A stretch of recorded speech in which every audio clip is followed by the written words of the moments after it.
না, কিচ্ছু পাল্টাবে না। শুধুমাত্র বদলে যাবে সালটা, পুরনো ক্যালেন্ডারটা সরে যাবে। বয়সের সাথে সাথে শুধু একটা সংখ্যা যোগ হয়ে যাবে মাত্র। বাদবাকি সব কিছুই একই থাকে, কিচ্ছু বদলাবে না। নতুন বছর মানে কোনো কিছুই নতুন নেই। দেখবেন সে আগের মতোই থোর বড়ি খাড়া, খাড়া বড়ি থোর। মানুষ কিন্তু তার স্বভাব বদলাবে না। সেই তো কেউ না কেউ ঠকাবেই, কেউ ছেড়ে যাবেই, কেউ প্রতারণা করবেই, কেউ বিশ্বাস ভাঙবেই, কেউ আঘাত দেবেই, কেউ আবার বদনাম রটাবেই। এত কিছুর পরও কোনো রকম অপরাধ বোধটুকু কাজ করবে না তাদের মধ্যে।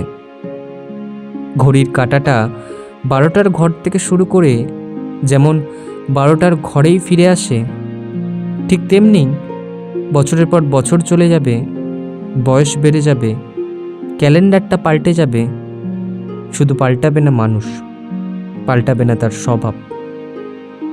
অকৃতজ্ঞতা, বেইমানি, হিংসা যেমনটি আগে ছিল তেমনটিই থাকবে।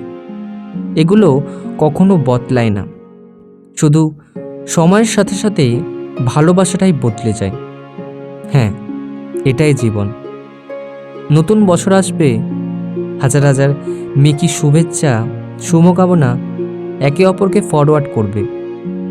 তারপরেও মানুষ তার সেই আদিম রূপেই ফিরবে। এভাবেই প্রতিটা বছর চলেছে আর চলবেও। শুধু নিজের ভালো থাকাটুকু নিজেকেই খুঁজে নিতে হবে, নিজেকে ভালো রাখতে হবে, নিজেকেই নিজের বন্ধু হয়ে উঠতে হবে। হ্যাঁ, অপরকে নয়, নিজের জন্য নিজেকেই শুভ কামনা জানাতে হবে। আগাম নতুন বছরের অনেক অনেক শুভেচ্ছা রইল সকলকে। নতুন বছর অনেক অনেক ভালো কাটুক সকলে। আরও একবার শুরু হোক নতুন করে পথ চলা। আর হ্যাঁ, আরও একবার অ্যাডভান্স হ্যাপি নিউ ইয়ার। ভালো থেকো সকলে।